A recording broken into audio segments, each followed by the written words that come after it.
السلام عليكم ورحمة الله وبركاته. ازيكم يا حبايبي؟ عاملين ايه؟ يا رب تكونوا بخير. النهاردة بقى نعمل مع بعض كده بانيه بتاع الشركات.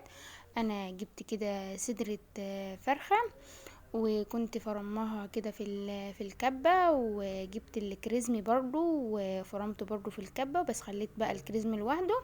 وجبت كده ايه معايا 2 فينو، بشرتهم كده او تعملهم برضو في الكبة معايا. بس انا قطعتهم قطع كده صغيرة وحطيتها في الكبة، فرمتهم كده وبقى ايه، بقت ناعمة كده وحلوة. انا جبت الكبة معايا بصلة كده ايه، فرمتها في قلب الكبة. بس ايه، علشان انا عندي الكبة بتاعتي مش بتنعم يعني البصل جامد.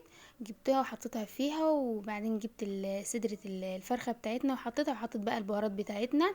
انا جبت الفيجيتار، وجبت بهارات فراخ، وجبت كمان بصل بودر وتوم بودر وسبع بهارات وكده وكمون بتاعنا، وحطيتها في قلب الكبة وكده. وجبت كمان حطيت عليهم ايه، الفينو بتاعنا اللي احنا فرمناه في الكبة، وكله حطيناه على بعض.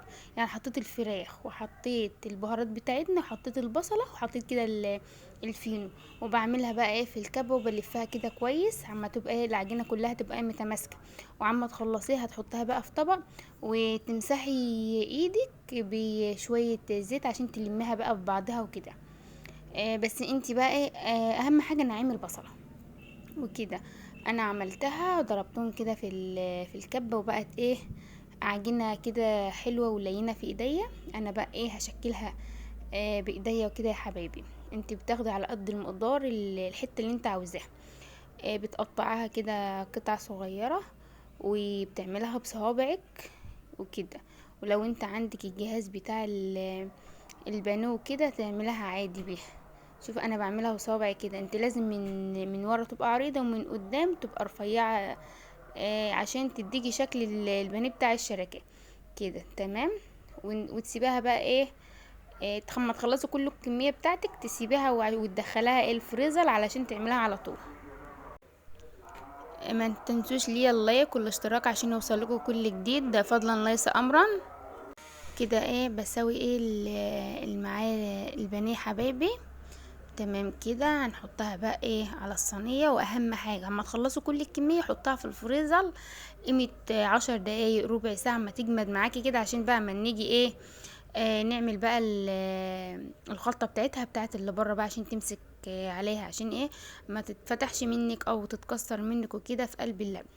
انا كده خلصتهم وحطيتهم في الفريزر. وبعد بقى ما طلعتها من الفريزر، جبت معايا كده قيمه نص كوبايه لبن، ومعايا الكريزم بتاعنا اهو. شفتوا ما شاء الله، هو كان فرمتهم كده في قلب الكبة، بقت ناعمة معايا كده. شوفوا حبايبي ما شاء الله.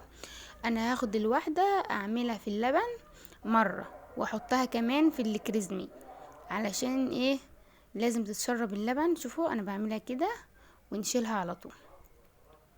تمام كده حبايبي.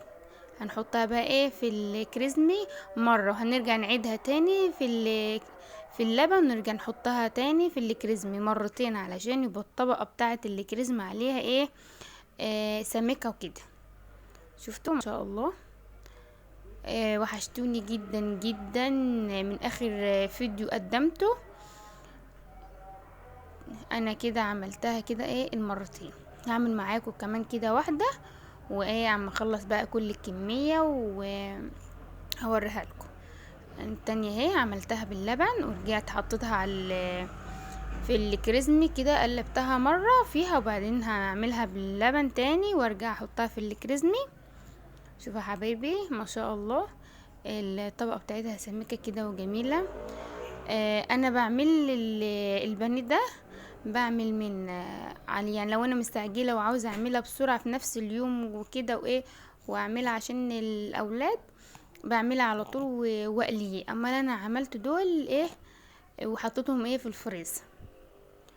بس الصراحه كان طعم جميل جدا جدا. شفتوا ما شاء الله بعد ما خلصتهم. شوفوا يا حبايبي،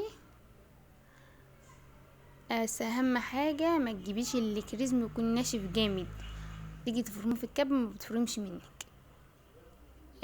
لازم تجيبيه يكون صابح، وتفرميه في الكبة كده، بيبقى بتفرم معاكي بسرعة يعني وكده. انا هجيب بقى الطبقين، هحط كده 3 تحت و3 فوق. انا جبت الاطباق بتاعتنا وهرص فيها. وكمان جبت الكيس بقى بتاع التخزين ده يا حبايبي، وحطيته كده في قلب الطبق. تمام، انا هتنيه بقى عشان هو الكيس ده كبير، هتنيه واحط كمان عليه 3.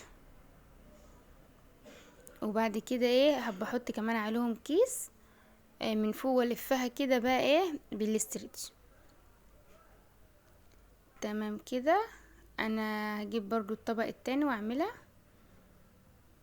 واحط برضو فيه البنات حبايب قلبي. والفيديو بتاعنا النهاردة بسيط جدا جدا، وطريقته سهلة، كلها مكونات من قلب البيت يعني.